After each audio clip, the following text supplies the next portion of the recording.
Good evening, everybody. Welcome to TED Talks Ball. Really excited to have the famous, the great Jessie Naylor. You may know him on Twitter at JNay_LSS. Also, Last Second Sports on YouTube. Jessie, welcome to the show. Sorry, I'm stuttering here. I'm just putting together your banner, and I cannot walk and chew gum at the same time. I'm the same way. Like, all that has to be done before the show is created. Otherwise, I am a mess. I'm not paying attention to what's going on. I totally understand it, man. I appreciate you for having me on. How does that look down there? Oh yeah, Looks well, it's good. always a pleasure. You're kind enough to come on my show before, and kind enough to grace me again, so I really appreciate it. As a young content creator, actually, oddly enough, just hit 400 subs today, so that was kind of exciting. Congratulations. Yeah, I've been working on optimizing titles finally, like things you told me a long time ago. Starting to try and do that using some AI, like coming up with ideas I like, and then feeding it into Bard, and it'll spit about 5 different ideas or variations of it, and then this headline optimizer that gives you a percentage score. And it was interesting because one of them was for a Seahawks show, and the title I came up with was "Have the Seahawks Done Enough to Dethrone the 49ers?" With their draft, their off season. Yeah. And so that's what I got the title. I plugged it all in, and then I'm like, hey, I'm going to ask Bard and GPT the actual question instead of like, can you optimize this for me? Like, what do you think? Yeah. And both of them were just sort of like, not enough information to make a prediction. Ask an expert. I was just like, yes. Yeah, I'm the expert. Yeah, when you're looking to do something, it's important to believe that AI is not going to do it better right now or real soon. And so it's smart though. I mean, the title, here's the thing is topics is one thing. You can come up with topics all day, but titling it properly is a really big deal. And if you are questioning whether the title's a good title or not, you just throw it in a chat GPT and see if it gives you a better one. If it does, then you probably need to rethink it and come up with one yourself. You usually don't want to use their title, but you want your title to be better than theirs. So if they come up with a better one, you're like, all right, I got to rethink this. So I like that. There you go. We got Fernando Throwback in the house, giving us a wave. Collie Young in the house saying ready for the show. And Ted pushes the start time back. Yeah, I was 5 minutes late. It wasn't Jessie, it was me. Bash likes to call me technical Ted, but nothing could be further from the truth. I am always struggle with technology and getting everything straight. So yeah, I'll jump on the sword for that one. Sorry, Collie. Said, Ted, you got to stay ready so you don't have to get ready. Oh, that is true. That is true. Thanks. Just like football players. That's right. What movie was that from? I'm blanking on that. But stay ready so you don't have to get ready. I don't know. I'm not a big movie buff. Like, movies is not my thing. That's for sure. Okay. We got Beto from Niner Sickness Pod in the house. Said hello, everyone. Got a great movie recommendation from Beto. A buddy of his directed a new movie called Flamin' Hot, and it's all about this guy who used to work for Frito-Lay. And I won't say any more. I don't want to spoil it, but really good movie. Is it inspirational? About Cheetos? Yeah, I mean, it's about the Flamin' Hot Cheetos. Yeah, I've actually, what's crazy is, like I said, I'm not a movie guy, but I've heard this story, and it was a really good story. Like, just a friend told it to me. I'm like, that's actually really inspiring and interesting. So that's funny that they're making a movie out of it. Yeah, the CEO told him to think like a CEO, and he did. And so really, really cool story. And so thank you, Beto, for that movie recommendation. I was saying I loved it out on the timeline. My wife really liked it too. That's the key. Any movie that I'm going to watch, wife has to like it too. So otherwise she's going to shoot it down, and I may get to it on my own, but that's pretty rare. And then we got 187 in the house saying BBNG, bang bang Niner gang. Thanks, 187. Appreciate you being here. He'll drop a Purdy starting week 1 here in about 30 seconds. That's kind of like Raphael 562 always says hello, and then it's like he says hit the like and subscribe, everyone. So since he's not here, I'll do it for him. Actually, I haven't seen Raphael recently. I hope he's doing all right. Beto says, Jessie, my boy, a man of God. Yes, sir. Absolutely. Yes, sir. Yeah. If not, yeah. Well, anyway, I don't want to get into say you shouldn't talk about money, religion, or politics. So yeah, probably clear gotta of get us all away. that. But I definitely believe in a higher power. I believe that I don't know that there's something out there watching over us. I mean, if you look at how rare the Earth is out there compared to all these other systems that we've explored and can see through telescopes and all these different mechanisms of modern science, it's so crazy how rare it is for something like Pretty in Earth to depth. exist. It's all Pretty about in that depth. moon, you know? Yeah. Yeah. And anyway, bottom line is, yeah, I love it. And I know Celts is big on that as well too. So yes, he is. Tommy Huxley in the house. He says, Jesse, I'm in your state right now. Wow, Tommy's Hey, what's up? been on the move. So you got a gig out there, Tommy, or what you doing in Florida? Last I knew, he was home, but he had been in Solvang playing a gig out there, which is sort of the sideways wine country area. Solvang, Paso Robles. It's all kind of not too far from Santa Barbara. Tommy's an interesting dude. Tommy's a really interesting dude. I mess with Tommy. He's one of my mods on my channel, so I haven't given out too many of those, but he's one of them for sure. Nice. In fact, I need to talk to my mod and see. I think he blocked Jim Everett the Great off of my channel, and I don't mind Jim Everett the Great. He's like this kind of Rams banter guy, and I was like, how did you get blocked? I never blocked. And I'm like, my mod. I got it. Your mod did it. Yeah. I think I think Tommy blocked him on my channel too.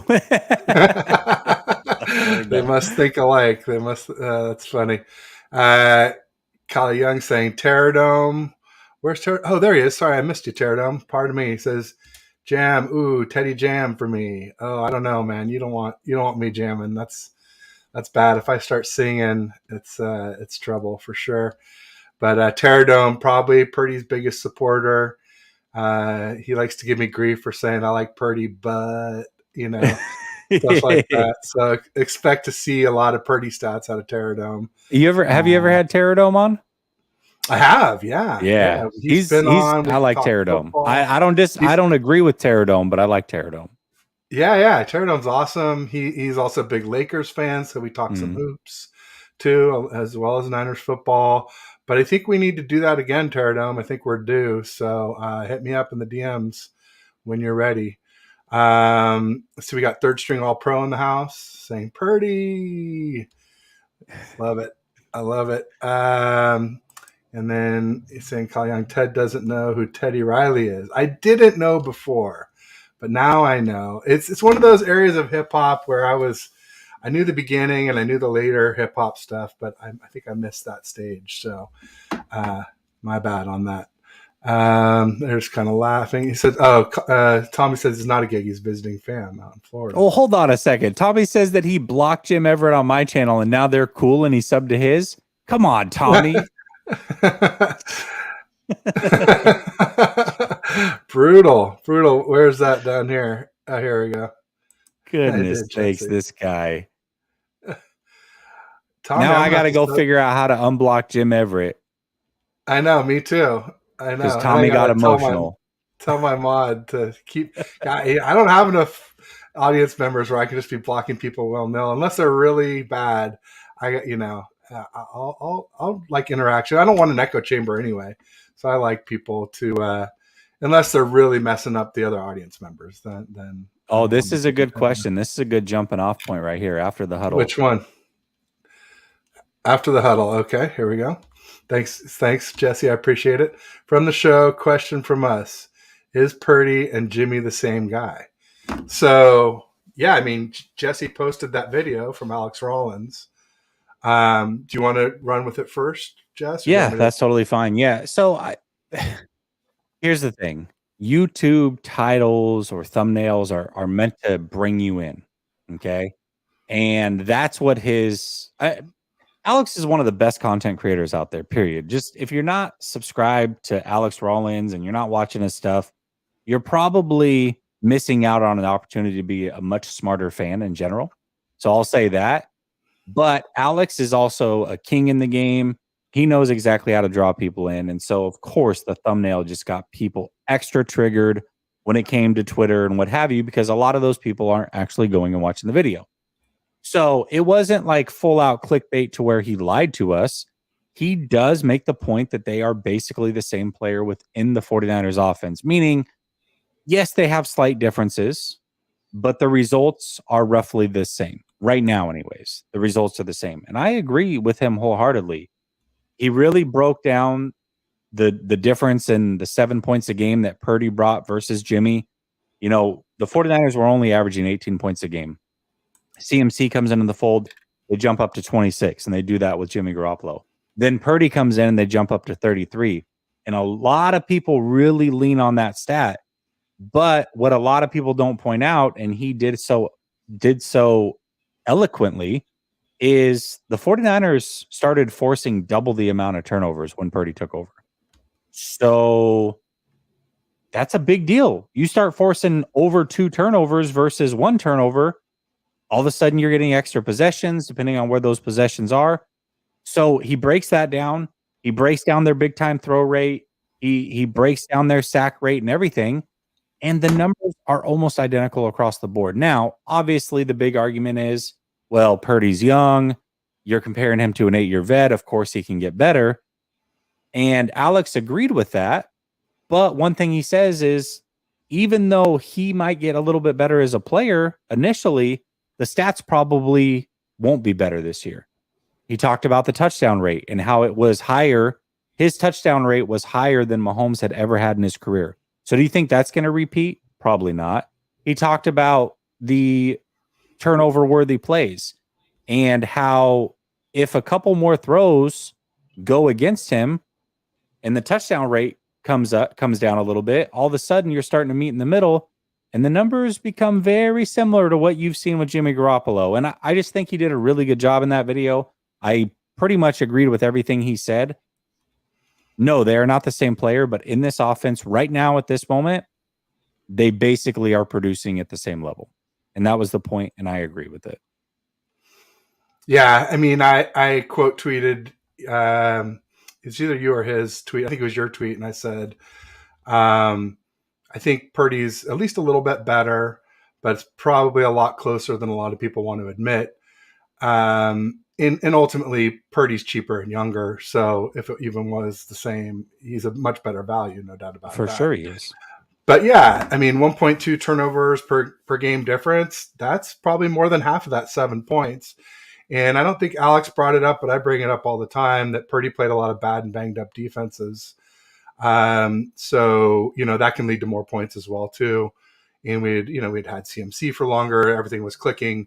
It's not like he came in on a losing team and turned it around. It's like Jimmy was 4-0 when CMC started. So, I think they're closer than a lot of people want to admit. I tip my cap to Purdy overall, and then even more so with the younger and cheap. Obviously, $1 million a year or less than $1 million versus 23.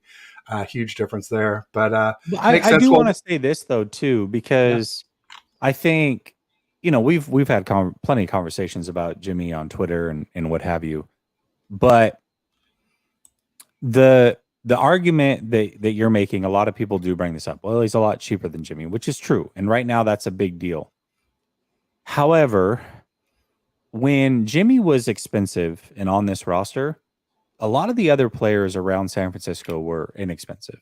Debo wasn't getting paid and Bosa wasn't getting paid. And, Fred Warner was just coming into his new contract and those types of things. So now the difference of what you've kicked off the salary as far as Jimmy Garoppolo moving on and saving it with Brock Purdy, you're now spending it in other areas. So is the team as a whole better because Purdy's cheaper than it was, say, 2 years ago? I don't know about that. It's better now because you're not spending that money on Jimmy and you got to spend it elsewhere, but you've now taken a lot of that money in those players that were cheap and you're spending it on those players and they're more expensive. So really the allocation is different, but the result might be the same. And that's kind of where my concern comes in. Is it enough to win a Super Bowl? What's different now versus 2 years ago, let's say, or a year ago or whatever, however you want to spend that? I don't know. I'm curious to see. That's a great point. I hadn't really thought about that. And obviously, we got Bosa coming up this summer, his extension, which oddly enough will probably free up a little cap space for For sure. 2023, but then 2024, 25, it's going to be quite in fact, I think somebody was at Niner Nation or somebody was posting a thing about like, oh, so maybe we're building around Bosa now instead of a quarterback. What do you think about that? I thought it was interesting for sure. Before we get off the Purdy thing, I have to bring up the title of the show. Uh, you know, uh, is Purdy better than Justin Herbert? It's kind of a joke. You've already made it pretty clear how you feel about it, Jesse. And ultimately, I agree with you. And I would only ever do a poll like that. A lot of times, what happens is I'll argue with people on the timeline, and after I've gone through and I poked holes in their arguments, and they're still just like repeating the same silly stuff that I like feel like, 80% of Niners Twitter would totally disagree with. I'm like, here, I'll show you that 80% of Niners Twitter disagrees with you. And that's the funny thing. It's like you would think that with Purdy being a Niners QB that he would get a big bump. And I guess he kind of did because he got like 28% of the vote. But, ultimately, it was just to make somebody be quiet. And then I'm like, that's kind of an interesting topic. And I guess it's interesting because some people are just pure stats people. The person's name, I won't say their name. I don't want to embarrass them. It's probably mean. But the person basically made it clear that they believe that stats are everything, including QB win stats. And so, like, Purdy has 2 playoff wins. That's better than Herbert, who has 0. And they had similar stats through 8 games. Let's ignore the fact that Herbert didn't have Kyle, didn't have a good O-line, didn't have literally the best group of weapons in the NFL like we had this year when he had his first 8 starts. In fact, his weapons aren't as good, and the Chargers' weapons are injured more. I point out to people that when we played the Chargers this year, they were missing wide receiver 1, wide receiver 2, wide receiver 3, left tackle, right tackle. I mean, all they had basically was Eckler and Herbert when they played us, and still it was a pretty good game. So it was closer than it needed to be. I'll say that. Yeah, partly due to the Dre Greenlaw BS ejection, but yeah. Anyway, I don't know if there's anything more you want to talk about that. You were saying it shouldn't even have been 1% voting for Purdy on the timeline. I think that's probably about right. I think what I said was 29%. It shouldn't be 1%. And the fact that it's 29% say that Purdy is better than Herbert, or they'd rather have Purdy than Herbert, tells me I need to stop debating with people on Twitter. Because if 30%, if 3 out of 10 are coming from this aspect, I just, there's no point in having a conversation. Like, you know what I mean? Like the love has gone too far. And I want to address Terradome's comment. He says, all I know is I talk to others whom like Carolina, Washington, Pittsburgh, New York Giants, and they say, what the F is wrong with y'all fans? How can you not celebrate Purdy? And I say, I know, man. Here's why. Here's what happens. And I posted this earlier on Twitter as well, where it's a graph. You got 2 different graphs. You got one graph that basically says, hey, you know what? Purdy played really good for a rookie, and I'm excited to see what the future is with him. If that's your stance, then, I mean, I would say 99.9% of people are just going to be like, yeah, I can get behind that. I completely agree with you. Where we get the issue is when we start to say things like, Purdy put up 33 points a game, and he's the future of the team. Now you're going to start to get pushback. That's where the conversation opens up, and that's where the can of worms really opens up. And the conversation can go a million different ways off of that. But it's not going to be a celebratory conversation. It turns into a celebration where everybody should celebrate the accomplishment of what Purdy brought to the table. If you're looking at it from the aspect of, hey, young kid, came in, did more than what anybody expected. Even if you were a Purdy supporter, which I was going into the draft or even 2 years ago, I know Larry Krueger talks about how he saw it in training camp. Even if you were his biggest supporter, you didn't see that coming. So just comparatively speaking versus what was expected from everybody, he outshot everything. If he never played another snap in the NFL, Ted, he's already outplayed his contract. He's already outplayed his expectation. That should be celebrated. And I'm fine with celebrating that. But the moment you start to turn it into something that it's not yet, he's a franchise guy. I've never seen anything like this. He's top 5 in this. He's okay. Now you're going to get pushback because now the conversation goes from let's celebrate this to, all right, let's analyze him as a top 5 quarterback. Now I'm going to pick apart everything in his game and tell you why he's not a top 5 quarterback. You see how the conversation changes? So I think it's all based off the starting point of the conversation. If you want to start with the celebratory and just say, hey, I'm excited to see what the future brings, and I think you played great, you're probably not going to get a lot of pushback. But if you start to add in things and you have a big opinion on what you think is going to happen, then expect big opinions back. And that's what's happening here. No doubt about it. Yeah. Yeah, I mean, that's exactly it. He was a great story. He's Mr. Irrelevant, 7th round pick, third, QB3 to start the season, came in cold, saved the Dolphins game, went 6-0 in the regular season, 2-0 in the playoffs, never lost a game he didn't finish, or that he finished, excuse me.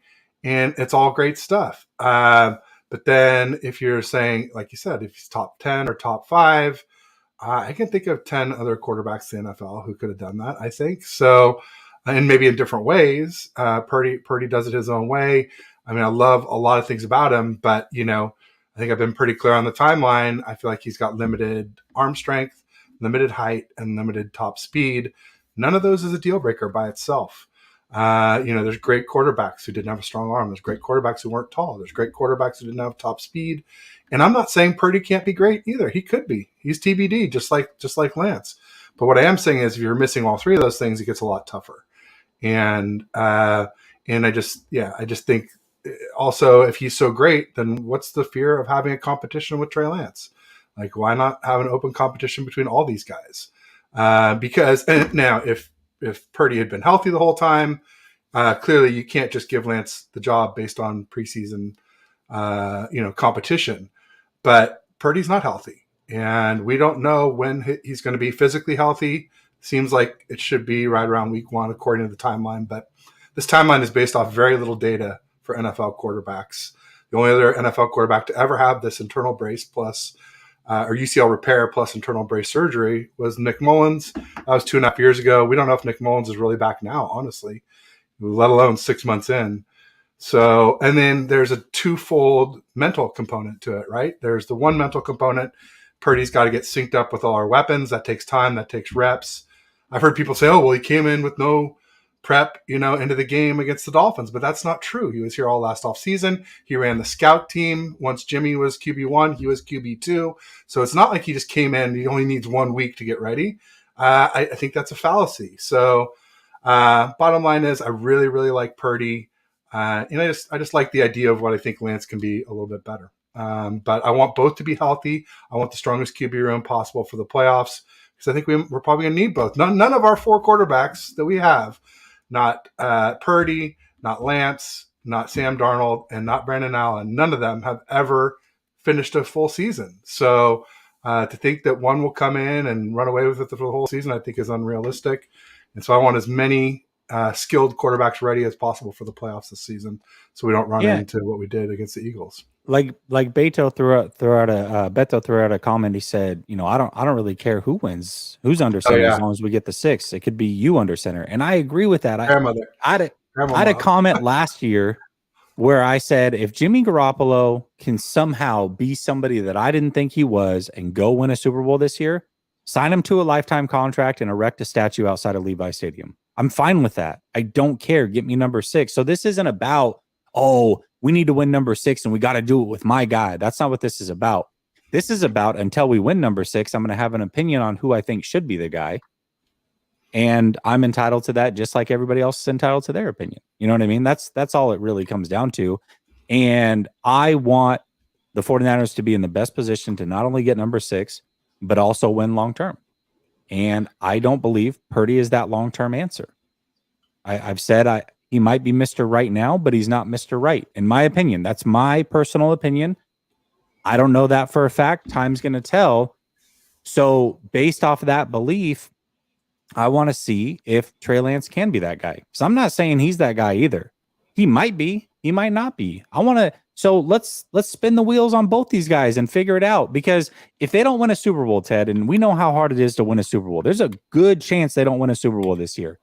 If they don't win a Super Bowl and they don't come out of this season with their guy going forward, clear cut, this is a franchise quarterback, this season's a disaster. or at least knowing if they've got a franchise quarterback. If neither of these guys are it, and they can pivot next offseason when they got a first round pick again and try to figure this thing out, sure, do that. But if they come out of this offseason or this season and they have no clue still, and they didn't win a Super Bowl, it couldn't have gotten any worse. That is the worst outcome. They got to either win the Super Bowl and or figure out if they've got a franchise quarterback or not. Those things have to happen this season. So we'll see if they're able to figure it out. Yeah, no doubt about it. Saw here that After the Huddle was saying they're doing their first live show tonight, so people be sure and check that out. Also, he asked, do you guys live in the Bay Area? The answer is yes. I live on the peninsula in the San Francisco Bay Area, and yes, Jessie lives in the Tampa Bay Area. Yeah, there we go. Yes, absolutely. Absolutely. And then, regarding what you were saying, Jesse, I've been saying a lot. I mean, I really like what Purdy did last year. I just feel like we may need more than he can give. And people say, well, we could have won the Super Bowl last year with Purdy. I'm like, yeah, we could have last year. I say like 50-50 odds we could have beat the Eagles. Maybe coin flip, maybe whoever had the ball last maybe wins that game if Purdy stays healthy. And let's say we win the coin flip. We make it to the Super Bowl, probably slightly worse odds against the Chiefs, maybe 45-55 or 40-60. Still winnable ultimately, but I wouldn't bet even money on us. And, and somebody like Lance, if he hits a ceiling, gives us, we're dog walking the Eagles. And we're probably pretty heavy favorites against the Chiefs too, or at least favorites instead of dogs. And, and people say, well, so is enough in 2022. But and I think our roster looks like it might be a little better in 2023, adding Hargrave. I got some questions, obviously, about right tackle, nickel corner, strong linebacker to replace Azeez Al-Shire. But, ultimately, we were super healthy rolling into that 22 playoffs. I mean, we were basically only missing Emmanuel Mosley. And Lenore was playing really, really well. So we were missing a bunch of QBs. But, if you believe that Purdy was our best QB on our roster last year, then that's really no big deal as long as Purdy can stay healthy. So I just don't think we'll be that lucky this year, especially with, I'm sure you saw the rest days where we're minus 20 rest days this season, worse than the NFL. They got 3 teams at plus 12. I know one was the Jets, one was the Bears, and I forget the third. But to me, that's affecting my prediction for this year. I was thinking, again, maybe 13-4 again this year, or, maybe 12-5 if we're not quite that good. Now I've kind of bumped it back a game. I'm saying more like 12-5 and maybe 11-6 if we're not quite as good as I thought. Because the one pivotal game I'm looking at right there is the Baltimore Ravens are plus 9 rest days, and it's late in the season where that stuff starts to show up. So they're going to have 29 more rest days than us. And it's a game that I thought was going to be close anyway. I'm giving it to the Ravens now. So I don't know what you think about all that stuff. Yeah, I think it's a big deal. And it was something that I think a lot of us noticed really early when the schedule came out last year. It was like, okay, going into the season, we're like, okay, the teams might be tough, but the travel is really in our favor. It was basically from the Kansas City Chiefs game on, you're staying in the West time zone, which was massive, absolutely massive. You're basically playing in neighboring states for a whole, 60% of a season? That's a big deal. This year is not like that at all. They're all over the place. They're in every time zone. Injuries, fatigue, everything. I mean, a lot.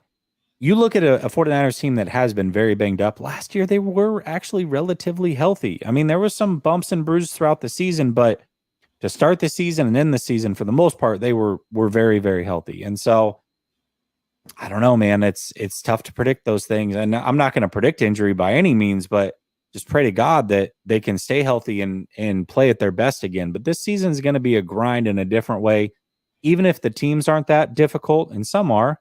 But even if the schedule isn't difficult from who you're playing, it's when you're playing them, how much rest you're getting. Those things can add up, and it's hard to win every single week in the NFL, no doubt about it. That I'll say this: that 3-5 start or that 3-4 start, that garbage they've been doing the last 2 years, they cannot do that this year. They will maybe sneak in as a 7th seed if they do that, but there's a good chance they don't make the playoffs if that's the game they play this year. As a Lance guy, do you have any concern if he started week one that it's against the Steelers in Pittsburgh and they're like 14-2 in their last 16 opening days or 15-1 or whatever? They got TJ Watt back. They got Highsmith on the other side. One of those dudes will be going up against McKivitz every single play, and he's never started at right tackle before for us. So I don't know. I have some concerns, like almost wishing it would be someone else. Like if it is Darnold and Lance, like throw Darnold to the Wolves, and then when he blows it, bring in Lance the next week. I don't know. That's terrible to say, but Yeah, I that's sort of mean, the way my mind works sometimes. I'm concerned for either quarterback, whether it's Purdy or Lance, because Lance just still doesn't have some of the experience that he needs. Maybe the confidence isn't there. I don't know. You know, they it's not like the 49ers have really like put a lot of confidence into Trey Lance. So I'm sure that he's very strong mentally, but it's going to be hard to be confident when it doesn't seem like the team's put a lot of confidence in you at times. So there's that, plus the experience piece. And then for Brock Purdy, I think you made a very good point earlier, very valid point, and it's one that I've been talking about for a while. This is his first offseason. His first offseason. Last offseason doesn't really count because you're preparing for the draft, especially for him. Might go undrafted. You're fighting for a spot on the roster. Like last offseason was a different thing. Then he got the season to kind of ramp up and get ready for that Dolphins game, and he looked great. But George Kittle talks about, I don't like to do surgery in the offseason because that's my time to get better. This is the first offseason, very similar actually to Trey Lance last year. Last year was his first offseason, and he had the finger thing, and he was battling through that, trying to get healthy instead of working on his mechanics and getting better. And a lot of people have said that Trey Lance in his first training camp looked better than he did in his second training camp. Well, how can that be when you've played a couple NFL games and you've had an offseason? It's because you were rehabbing. Brock Purdy's in the same situation. Brock Purdy has some things that he needs to work on. And unfortunately, he's going to be spending that time instead of working on those things, rehabbing and getting better. So even if he's ready to go week one, are you getting an actual improved Brock Purdy over last year? Or are you getting a stagnant Brock Purdy that the league now has the book out on? Because if you're not getting better, you're getting worse. There is no staying the same in this league. And Brock Purdy, whether he's, the starter forever, he's going to lose games. He's going to look bad at times. Nobody is perfect.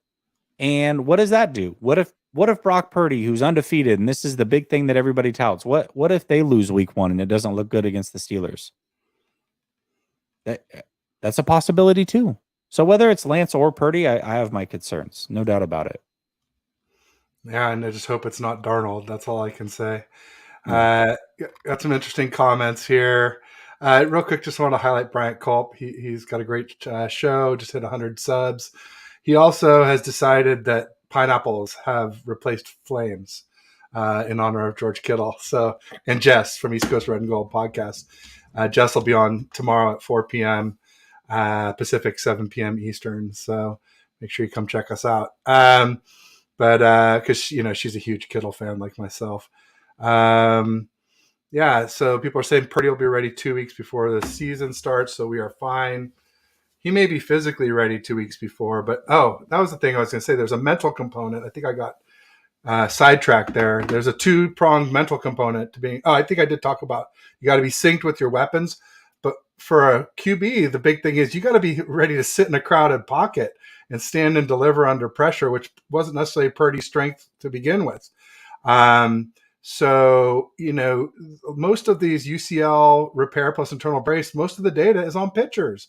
Very different standing on a mound than standing in a crowded pocket. So there's a two-pronged mental thing that he'll need to do. You got to get synced. Got to really be ready to stand in there against live fire. 300-pound, monsters trying to tear you limb from limb. It's not an easy thing to do. So it might take a little bit longer than that 187. I'm not saying it will, but I'm just saying it might. Oh, in fact, actually, I did have a medical expert, Dr. Pandya, the UCSF orthopedic doctor who is 95.7 the game's injury expert. And he said he thought week 3 would be the soonest we would see Purdy ready to play. So week 3 or later. I kind of been saying a lot IR for 4 weeks and back week 5. I think the PUP for 6 week and back week 7 sounds a little unrealistic now, given the fact that he's a little ahead of schedule. But I'm good with week 3 to week 5. I think that's a fair guess for me still. But I don't know if you have I'm good with whatever. I mean, if he's ready to go week 1, he's ready to go. Like, my stance has always been, I thought he'd be medically cleared, but he wouldn't be medically cleared in time to get some of those competition reps under his belt. And so he would need, maybe 2-3 weeks to get those, and then he'd be ready to go. But it does seem like he's trending towards even getting a couple weeks of competition reps under his belt and being ready for week 1, which is fantastic. I genuinely like both of these kids. Like, and I say kids, and I know that offends people, but I have kids. They're both very young to me. They're half my age. So it's not, I'm not trying to offend anybody when I call them that, but that's how I view them, right? And so I don't want to trash talk any of them. I don't want to. They're both very, very good people. Very good people. I'm sure they get along great. I'm just going to analyze them as football players. And that's all I'm doing, is analyzing them as football players. And Purdy, if he's the guy ready to go week 1, then put him out there, because he definitely earned to play last year. He earned that. And this is where, like, a lot of people, I think, get confused, is they think, oh, if you don't agree with everything that has to do with Brock Purdy, then you don't think he's good or he shouldn't start. I've never once said that. I think it's impossible for Trey Lance in a training camp or practice to overcome what Purdy did on the field. And I think that's totally fair. If we're just strictly looking at who played better with the limited games that they've had, Purdy has absolutely played better. There is no argument there. I think anybody trying to argue that is absolutely crazy. Now, that doesn't mean he's going to be better long term. It doesn't mean that Lance isn't going to improve and Purdy's not going to improve, and we'll see where this thing's at in a couple years. We have no idea. But to say that Purdy didn't play better would be absolutely crazy, and that he didn't earn the starting job based off of that play, that would be crazy too. So if he's ready to go, put him out there. He's ready to go. But also have a short leash, because you do have a kid that you've tried to develop, that you spend a lot of capital on.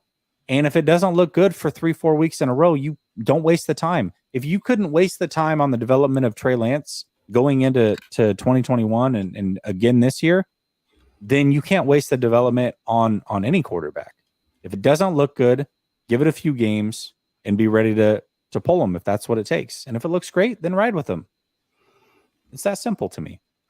Yeah. I mean, I think, like I said, if Purdy was healthy the whole time, it'd be hard to argue that he shouldn't start week 1. But given that he's coming off a catastrophic injury to his throwing arm, given the fact that we've never seen Lance with CMC, we've barely seen him with Kittle, I do think it's up for debate, and I do think that's why you should have a fair and open QB competition. And if Purdy's so good, what are you Purdy fans so worried about? Why are you so worried about it? He should destroy Lance in an open competition, and it should be easy money. So it would be almost impossible for Lance to win even an open competition, just because, like I said, you've got to override. You've got to override what you've seen in games. And to me, I don't think there's anything that Trey could do to win. There's only things that Brock can do to lose it, meaning he's either not healthy week 1, or he does come back for the competition 2 weeks and just looks awful. The arm strength is gone. He's making horrible decisions. Okay. Maybe in those scenarios, I personally don't see either one happening. I think if Brock is back and in competition scenarios, I think he'll probably look just fine. So we'll see. I hope so. I mean, I want Purdy ready week 1, and I want Lance ready. I want the strongest QB room possible in case either one gets hurt. I don't want to see Darnold. I do think Darnold can be better here than he's been. I just don't think he'll ever be great. And I think somebody said he was a turnover factory. I call him a turnover machine. I think it's always going to be an issue with Sam Darnold, and let's hope we don't see him ultimately. But Terradome said, I had a hoopty and spent a lot on it and invested in it. And you know what I did? I traded it in for a new whip. Terradome, I'm not saying don't trade it in for a new whip. What I am saying though is make sure that you get some sort of insurance on that new whip, because you don't know what's going to happen. Make sure that new whip's protected for 100,000 miles because you don't know if the engine's going to blow. Anything can happen. That's all I'm saying. I'm not saying don't drive the new whip, don't trade it in for a new whip, but make sure that you've protected yourself on the back end and gotten the warranty and the insurance and all those things to protect the new whip. That's all I'm saying. There you go. Speak Kelta's name and he appears. Kelta Chronicles in the house. Also, Ryan from No Border Sports. We got a lot of great creators in the house. Thanks for everybody for showing up. Ryan was saying hit the like button. Appreciate that. Beto says, Jesse, I'm in my metal 50s and everyone's kids. Don't mean to offend anyone either, so I completely understand what you're saying. Yeah, there are kids compared to us. I mean, I have a young son, but for my age, I shouldn't be having a newborn in September. There's no doubt. It's a fool's errand at my advanced age, but I'm going to give it a try. Well, or my wife will, I should say. I shouldn't take the credit. But let's see here. Pterodome was saying, isn't I'm not going to scroll back to find it because there's just too many chats. But he was saying, isn't Trey Lance's ceiling Brock Purdy's floor?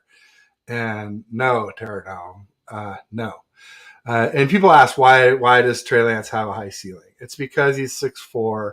It's because he has a cannon of an arm. It's because he has a very high top speed running. He's not quick like Purdy, but when he gets going, and he's hard to catch. He can bust long runs. Like, look at Purdy's longest run. What is it, like 7-8 yards? I mean, he's quick getting away from people, but Purdy is. But as soon as he takes more than a few steps, people are chasing him down from behind. And there's more than that. That's just the physical attributes. Then there's, that he's smart, that he's got a good attitude, that he's hardworking. He's a high character guy.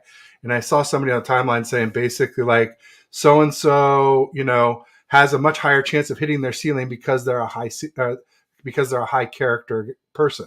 So it's not guaranteeing that Lance will hit his ceiling, but it's more likely if you work hard and do the right things and have a good attitude, which it seems like Lance has. The one thing maybe I'll knock Lance on is, I mean, besides like accuracy, but I think that can be improved, is he a killer?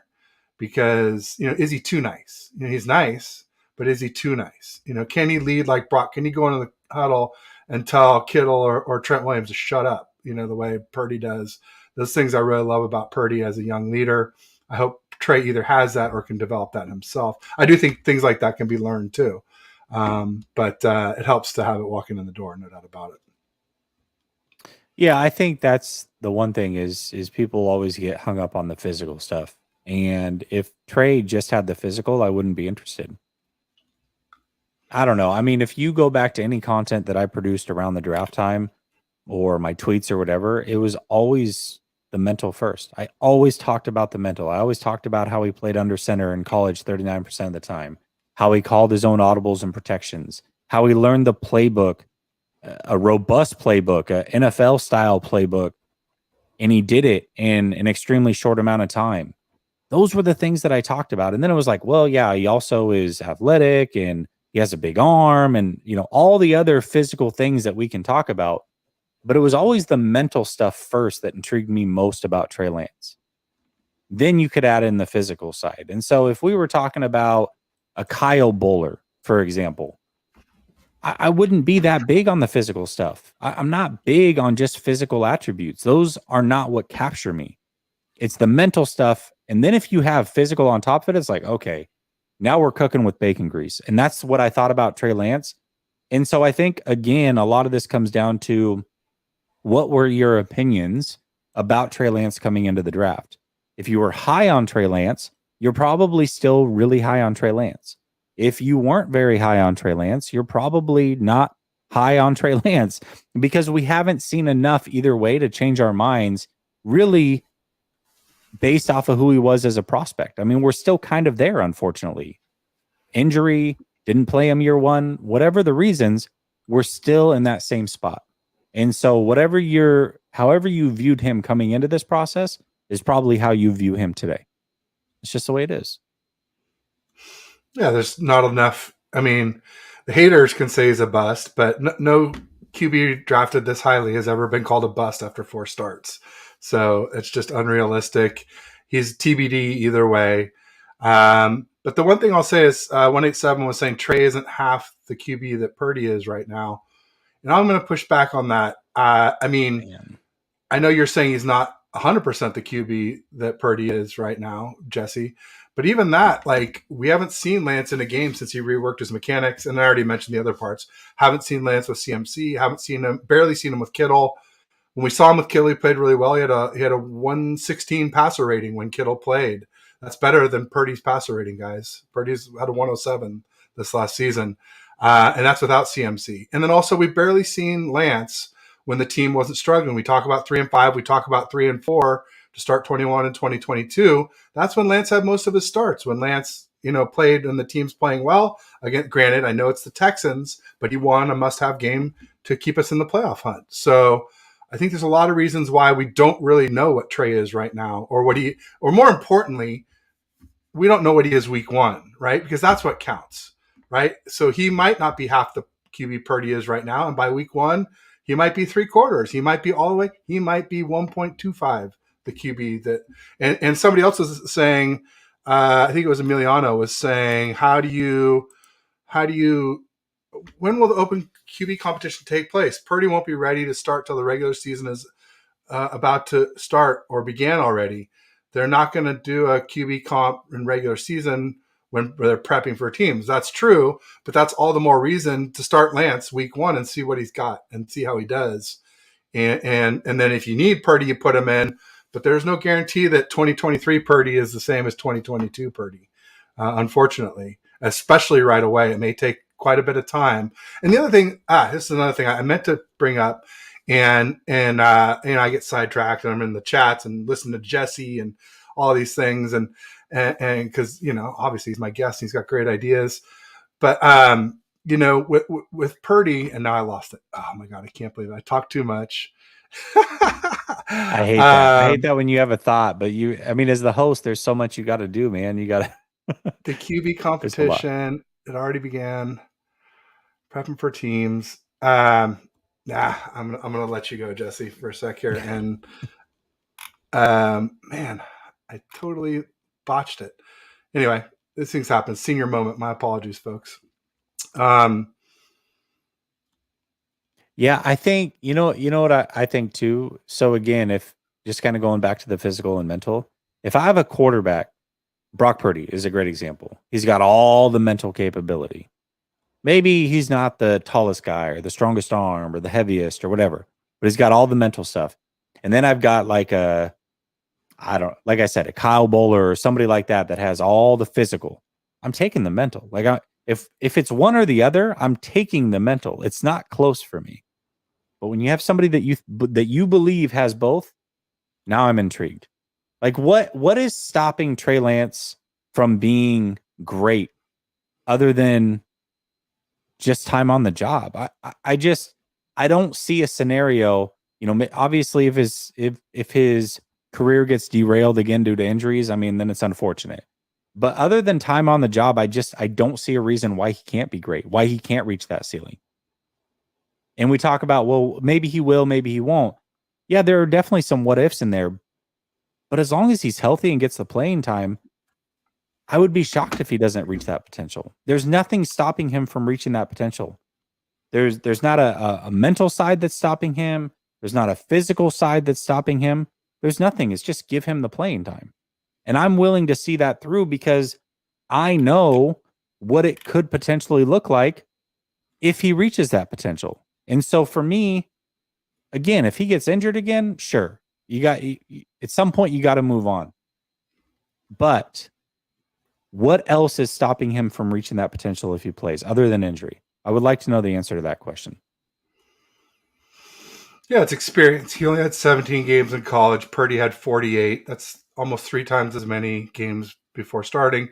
And that explains a lot of his poise and a lot of his, decision making and the leadership and all those types of things. And then obviously now Purdy has more in the NFL too. Basically double the amount of experience that Lance has in the NFL. So triple in college, double in the NFL. Lance needs to bridge the gap. And that's why people saying, oh, Lance sitting another year just doesn't make any sense. Like, oh, the cure for lack of experience is more lack of experience. I don't think so. And I remember my thought was regarding Purdy and when he's going to be back, because it was like, if he's back late, how are we going to do a competition if he's not back to the regular season? And a lot of people were saying, oh, he's going to be ready 2 weeks before or week 1, or, the doctor Pondia said week 3. What I'm going to go off of is what Purdy says, because we got Kyle saying something, we got Lynch saying something, we got, national media saying something. But ultimately, Purdy is the one who's been like, I don't know when I'm going to be back. And he's slow playing it. He's not going to commit to anything until he knows he's ready. So when Purdy says he'll be back, that's when I'm going off his start date and no one else. Yeah, for sure. And we'll see. We'll see when it is. I'm fine either way. Beto says, I was very high on Lance, but after seeing Brock Purdy did the way he commanded the huddle, made the right decision, was able to go through his reads and lead the linebacker with his eyes. Yeah, those are all things that are great, but also all things that can be learned. And will Lance learn? We don't know, but I just also we rewrite history a lot. Terradome was on Croc's show earlier, and he talked about how much he watches film. I watch a lot of film too, and I'm telling you right now, we rewrite history a lot. I hear the craziest things when it comes to Trey Lance. I hear that, he can't even get through his progressions. Word? I mean, I've done this on Twitter before, but I'll just go find a game. I'll watch 6 or 7 snaps and find 3 or 4 plays where he's going through his reads and you can see his head turn. So you hear things like he can't go through his progressions. Okay, so you're basically calling him dumb, I guess. I don't know what the thought process is there, but it's not true. Then you hear, well, he can't hit the layups. So then I go and post the numbers of how he can hit the layups, and I post videos of how he can hit the layups. Then it just turns, there's always something else that he can't do or hasn't done or this or that. And every single time you can go show him doing those things, but there's always something else. The goalpost is always being moved. And the further we get away from him playing, the more and more this myth continues to grow of the things he can't do. It's not like it when you compare Trey Lance to a lot of quarterbacks early on in their careers, he looked better than a lot. He looks better than a big margin of these quarterbacks, not only from a number standpoint, but just the way it actually looked on the field. Now, Brock Purdy comes in and does amazing things and obviously took it to a different level. There's no denying that. But that doesn't then mean that Trey looked awful. Like, both things can be true. Trey showed improvement from year 1 to year 2, the way that he climbed the pocket, how quickly he got through his reads, just how calm he looked. It looked like organized chaos year 1.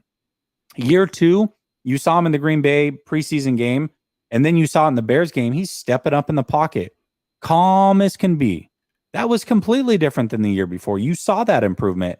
Now, it was short-lived because he got injured, but it's not like you're not seeing these micro improvements happening in front of your eyes. You just want to pump up Purdy, and so in order to do so, you're going to say that Trey can't do these things. And it's just simply not true. Trey can do the things. I've shown it on film many, many times. It's on the YouTube channel. It's on my Twitter timeline. I can post it through the stats. I can do whatever. But people have this thought or this belief that he can't do this. He can't do that. It's just simply not true. Yeah, I mean, I think that's the reason why you're like, why do you argue with these people on the timeline? It's like I see things out there and I'm just compelled to combat ignorance, to combat lies, the stuff that goes around, because the more they get repeated, people start believing this stuff. Oh, Trey's inaccurate.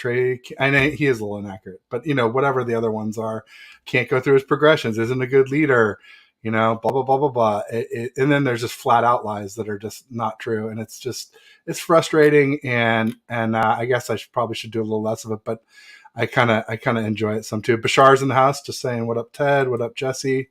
What Thanks, up, Bash, man? for joining. There was something above there. There we go. Emiliano said Trey had a better rating than all the opponent QBs in his starts as well too. I didn't even know that little factoid. So that's kind of interesting. Well, I know I've seen a lot of people say, "Oh, Justin Fields outplayed Trey Lance," and it's like, no, our defense. First 4 games were awful from Fields. Awful. Yeah, We gave up 100 yards and almost 100 yards in penalties against the Bears, including a drive extending penalty on every single field scoring drive. And then there was the blown coverage to Pettis. Obviously the Debo fumble inside the 20 that cost us 3 to 7 points. Gibson dropped a pick. Mitchell was out early. CMC never played. Kittle never played. CMC wasn't here to play, but anyway, I don't want to go into all that stuff, but yeah, I think Fields outside of that Pettis throw, I'd have to look at the stat again. I don't remember, but I want to say he had like 76 passing yards outside of that Pettis broken play. It's like, he was not good. He was not good. And people are like, oh, well, but he won, And they did everything they could to not throw the ball with him that game because they knew it was bad conditions and they didn't trust him to throw the ball. They were running on 3rd down and like 6, 3rd down and 5 all game long until they did it again. And then Greenlaw had the penalty that extended the drive. The very next play, the very next play after they extend the drive because of the penalty, after a 3rd down run again because they didn't trust him to throw, Fields throws and he puts it right into Gibson's chest and Gibson drops it. Yeah. Then the next play is when the broken play happens. So this is a sequence of boom, boom, boom, horrible penalty to extend a drive, then a dropped interception, then a broken play that led to a touchdown. That was literally the sequence that changed the whole game around. So it's like outside of 3 unfortunate things at the 49ers, if they just do one of the 3 right, they probably win that game, and it's a whole different story. So I don't know. People buy this QB wins thing.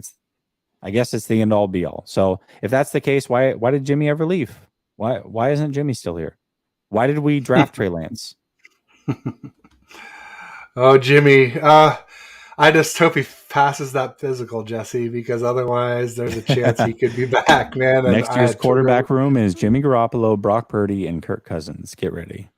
Oh, man. No, but I mean, he could be back this year. The Raiders owe him $0 guaranteed dollars. You don't think we'd take him over Sam Darnold? I mean, come on.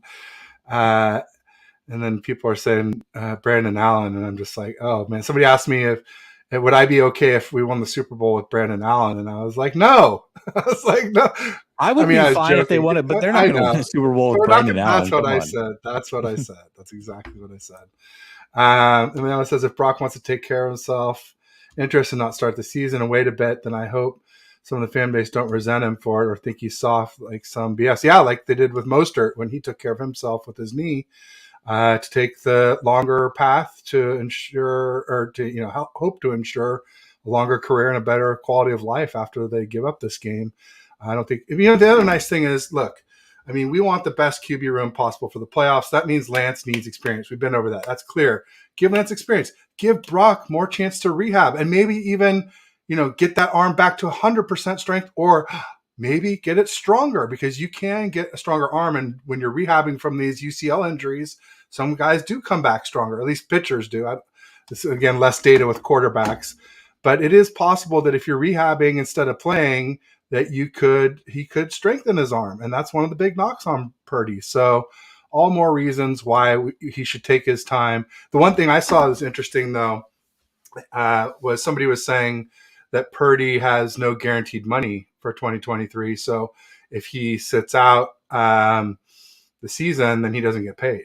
So that's kind of interesting. And it's not like he's making a ton of money to begin with, where he's got a nice cushion built up or anything like that. So I think Brock Purdy and his team, his family, will do the right thing. So if he's out there week 1, then that means he feels like he's fully ready to go. So I'm not necessarily worried about that. Like, let him and his team figure that out. And like I said, I think they will. I think they're smart. And also, I don't think Brock Purdy's selfish. If Brock Purdy really didn't think he was 100% or was hurting the team in any way, I think that he would respectfully pull himself and say, hey, I'm not helping this team right now, or I'm not in a position to help this team. Give me a couple more weeks. I really feel like he's that type of guy. And so I don't think there's a scenario that Purdy starts week 1 and isn't fully ready to go and feeling 110%. So I'm personally less concerned about that scenario.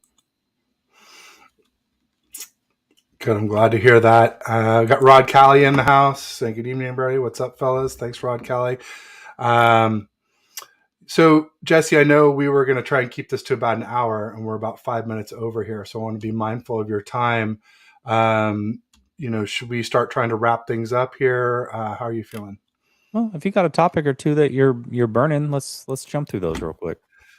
Well, I mean, your video your retweet of Alex Rollins' video was a big thing that went around this week. Um, there was the stuff with 95.7 The Game, the folks that went out and basically said that Brandon Allen looked more comfortable than Trey Lance, even though he went 1 for 8 or 2 for 10 or whatever his abysmal completion percentage was that day. There's the Papa, talking about Brandon Allen and, you okay with trading Lance? And I was just like, basically, like, I'm okay with trading Papa. Yeah, he pulled that back real quick, didn't he? It was like a day later. He's like, "Oh, you went 1 for 8? Oh, maybe not." It's like, bro, yeah, come on, man. Like even Lombardi got on him. It's like the whole time you've been so against anything. At first, like, I don't know if you remember the first season with Papa, he was talking about, they might just extend Jimmy Garoppolo. He might be here another 3 to 5 years. It's like, no, they're not going to do that. He talked about that. That was wrong. And then he talked about Sam Darnold being the guy. And then it was like, oh, well, now Brandon Allen. It's like, dude, every chance you get, you're trying to bury this kid. It's crazy. Yeah, it's wild. There was the NFLPA listed Brock as the number one rising star, returning veteran star, which I thought was interesting that, you don't get a vet minimum until 4 years in, but Purdy and Garrett Wilson are considered veterans by the NFLPA. I guess they sold enough jerseys that they're calling them veterans. But I think that's one of the key considerations for that. It was Garrett Wilson, Tony Pollard, and I'm blanking on the corner from the Denver Broncos, the young corner, Patrick Surtain Jr. Yeah, were the other guys there in the top four. But I was curious to get your thoughts on that. Yeah, I mean, I didn't really fully understand how they came up with that, but I'm with it, man. If Purdy's selling jerseys and is on the rise, just keep the 49ers in your mouth. I'm all about it. So if he's the starting guy and people know who he is and respect him, and he's a rising star, I think that's all good stuff. What'd you think about Debo saying that he had a bad season, that he wasn't going to put that on tape again? What are your thoughts on him? I love it, because one thing I've been saying, the one main reason that I picked the 49ers to beat the Eagles this regular season is because of Deebo Samuel. Deebo Samuel has put a lot out there against the Philadelphia Eagles, talked a lot of ish. He's going to have to back that up, and I expect he's going to back that up. I also think that most great players, not all, but most great players have an edge to them, a chip on their shoulder, where they have to feel slighted, and they're always searching for that reason to feel slighted, as if people don't believe in him. And I feel like that's something that Deebo Samuel is searching for this offseason. Started with the Eagles thing, and then he went back and watched film and was like, oh, I didn't like what I put out there. What does everybody think about me? Oh, you think I'm not any good? You think I'm overweight? All right, I'll show you. So I feel like he's just searching for that motivation, which is fine. I'm totally with it. And I think players that are willing to put pressure on themselves like that usually end up being very, very good. So I expect a big season from Deebo. There you go. Yeah, I expect a big season too. He's kind of gone every other season. And like there was some talk like when he was, didn't show up for OTAs at first, and then Kyle turned the last OTAs into mini camp. And of course he showed up because that's mandatory.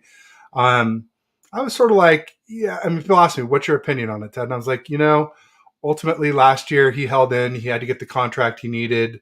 It affected his conditioning, but it's like, I can't fault him for like not going all out in conditioning when if he tore an ACL or Achilles or something, that's going to totally affect his contract that he deserved. So I was sort of erring on the side of like, we'll see what happens when he shows up. Obviously he's saying the right things.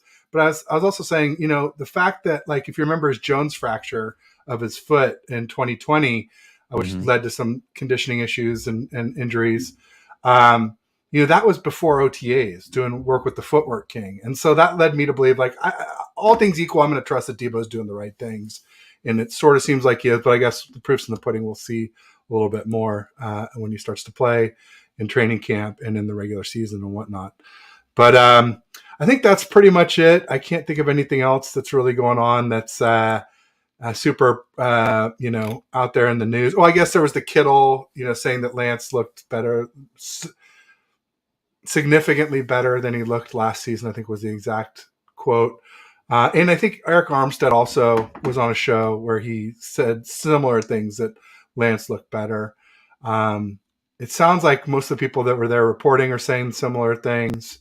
I don't know. Some people were saying, Kittle, like the haters, right? Okay. So I got to preface it with that.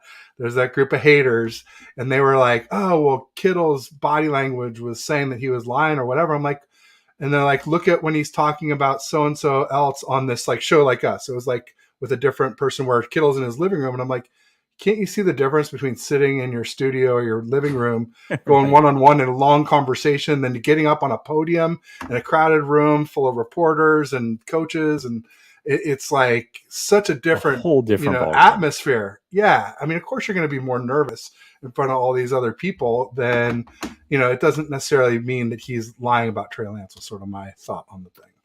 Yeah, I don't feel like Kittle's the type of guy that's going to offer those things up. Right? Like, he didn't say anything bad about Lance last year, but he wasn't like, "Oh, Lance is killing it," and this, and I don't recall that anyways. This year he's like, "Hey, I'm not going to lie to y'all. He just looks a lot better than he did last year. It looks like he's having fun again," which is something that Lance said. Looks like he's enjoying himself, and he just looks like he's more ready to go than he's ever been. Sure. I mean, there's nothing wrong with that. And he probably believes that, and I'm sure a lot of people on the team and reporters and all those other things believe it. So I believe it can be true. Doesn't mean he's going to start, but I believe that it can be true for sure. Yeah, I was saying I really hope this year that we get 2021 Debo, 2022 CMC, 2018 Kittle, and 2023 Ayuk, or maybe 2022 Ayuk, whatever. But like all those guys at their peak, like you really probably could put Brandon Allen in there and win a Super Bowl if all those guys are peaking like that at their maximum performance, especially Debo and CMC. Those two guys are just, they're incredible. The way they can just suck the will out of a defense and whatnot.